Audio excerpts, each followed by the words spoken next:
Kumusta mga ka-FGG? Araw ng Biyernes, July 18, 2025. For God's glory.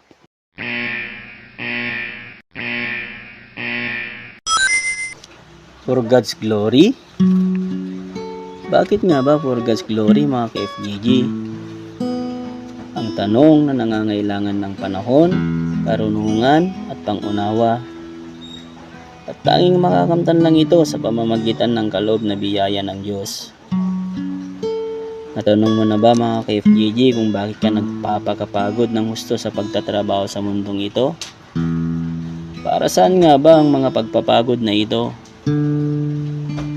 Balikan natin ang sinabi ng pinakamatalino at pinakamayamang nilalang ng Diyos sa balat ng lupa.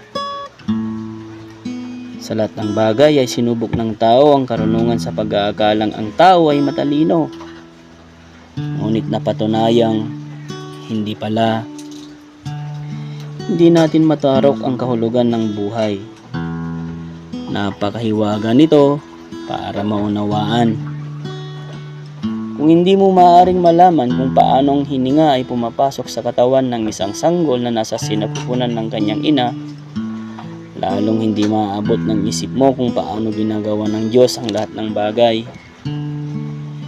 May kanya-kanyang panahon at paraan para sa lahat ng bagay, ngunit di natin ito lubusang nalalaman.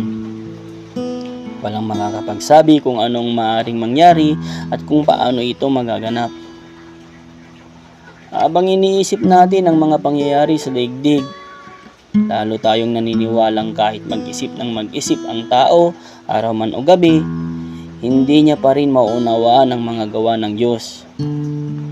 Kahit ano pa ang kanyang pagpaguran sa mundong ito, hindi niya ito mauunawaan. Maaaring ipalagay natin na may isang taong matalino na alam niya ang bagay na ito. Ngunit ang totoo'y wala siyang nalalaman.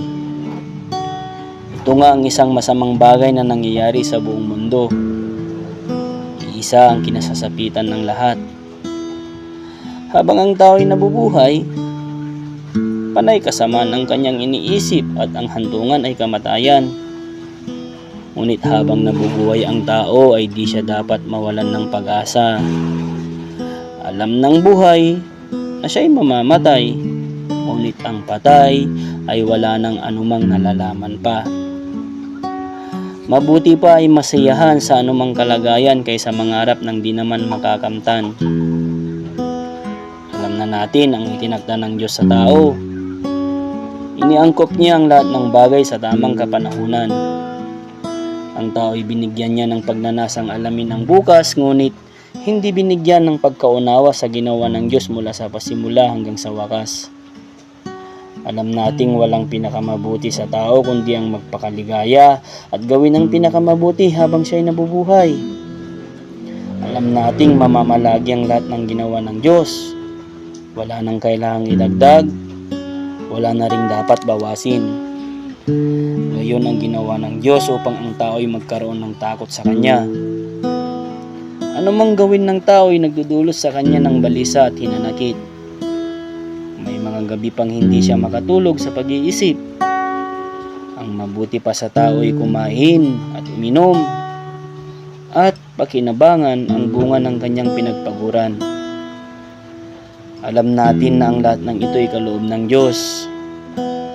Mga ka-FGG, ang buhay sa mundong ito ay hindi patungkol sa tao, kundi ito'y patungkol sa Diyos. Kung kayo'y kumakain o umiinom, o anuman ang ginagawa ninyo, gawin ninyo ang lahat sa ikararangal ng Diyos. Hanggang sa muli mga ka-FGG, paalam, God bless us all.